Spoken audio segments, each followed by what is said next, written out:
A very warm welcome to my channel, and thank you so much for coming back to watch my video once again.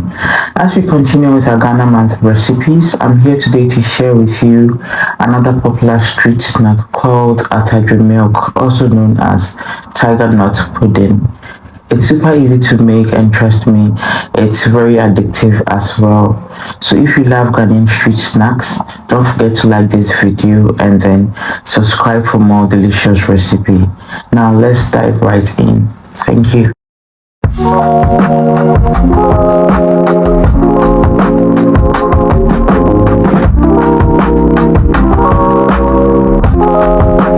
By name, I'm sure you already know we are using Tigernut for this recipe. So I'll start by adding 3 cups of Tigernuts to a bowl. Then I'll add some water and thoroughly wash them off camera. I got these Tigernuts from an Nigerian shop near me. Just in case you are wondering, you can as well get some from Amazon, I'm sure. So after thoroughly cleaning our Tigernuts, I'll fill the bowl with some extra water and then I'll set it aside. In another bowl, I'll add 1 cup of rice and cover it with water as well. So the ratio should always be 3:1. For every 3 cups of Tigernuts, you need a cup of rice. I hope that makes sense. Once that's done, I'll cover the bowl with a cling wrap and then I'll let this sit overnight.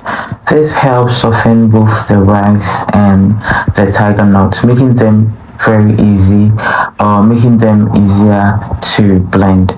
After 24 hours, I remove the cling wrap and start by thoroughly washing the Tigernuts under running water. This step is super important because we want our pudding clean and free from any dirt or bad Tigernuts. So you just see me picking those bad ones out. When I'm done, I'll rinse it once again and then I'll set it aside. And the next thing to wash or clean will be our rice. So I'll wash it under running water just like I did with the Tigernuts, but the only difference is the Tigernuts is super dirty, so you need to thoroughly clean it, and the rice is super easy to wash. The next thing to do is to blend our ingredients. So in a blender, I'll add the rice and add 3 cups of Tigernuts and finally add almost a liter of water, and I'll be blending this until it's smooth. If you don't have a powerful blender, I recommend you blend them in batches for best results. So after blending, I'll strain the mixture using a cheesecloth. You can as well use a mesh strainer and that's absolutely fine, but trust me, the cheesecloth makes this process way easier and less messy. With a normal strainer, you would have to strain for 3 to 4 times just to avoid any chaff. I'll rinse the blender with just little amount of water to get every bit of mixture, then continue straining. I feel this part is for the strong hands because when someone you're there, better watching, but you need to strain to get every bit from the cheesecloth, and it's not easy. Finally, we are done straining and this is the outcome. Moving on, my pot is already on the stove. I'll pour the strained Tigernuts mixture into the pot and start stirring. It's just like how we make cocoa. It's very important to stir continuously to prevent any lumps from forming. Very warm welcome to all the new faces here. My name is Helen and I share detailed recipes that I know you'd love. I also bake a lot, so just stick around and enjoy. As you keep stirring, you will notice the mixture start to thicken after about 10 minutes on the heat, and like I said, we don't want any lumps, so you need to keep on stirring to avoid it. And one thing, your fire or gas should be on medium heat. It's all about patience and consistency. After about 15 minutes on fire, I'll add a pinch of salt and continue stirring until it's fully cooked and smooth. So if you're still wondering if this is worth making, let this video be your proof. Yes, I want to rush to the kitchen after this one, so let's move on to the next step. The next step is to melt some sugar. So in a separate pot, I'll add some unrefined cane sugar and let it melt beautifully.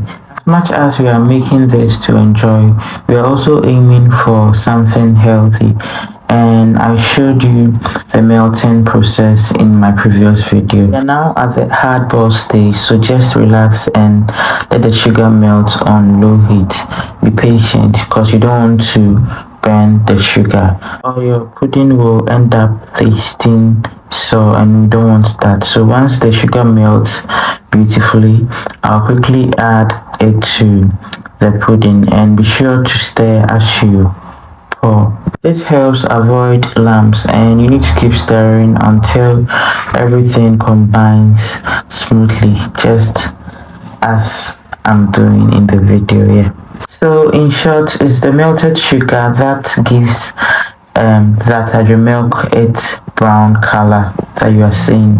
This does not only enhance the flavor, it also adds rich sweetness and gives the pudding its smooth and creamy texture, just as you are seeing in the video. After stirring continuously for about 3 minutes, I'll add some drops of vanilla extract, but that's optional, though you really need it in this recipe.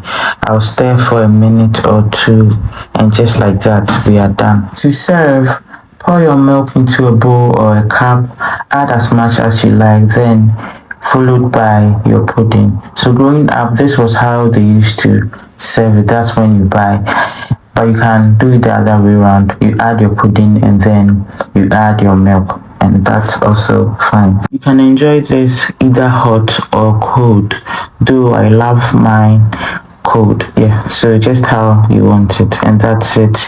You've made yourself a delicious Atadwe milk. Thank you so much for taking time to watch till the very end. I truly appreciate your love and support, and I would love for you to try this recipe and share your feedback. Also follow us on all socials at Upclose with Abena. We are very active. Let me know your thoughts in the comment section, and also let me know your favorite recipe so far, and don't forget to like, share and subscribe for more tasty Ghanaian recipes. I'll see you soon with another one. Bye and have a blissful week.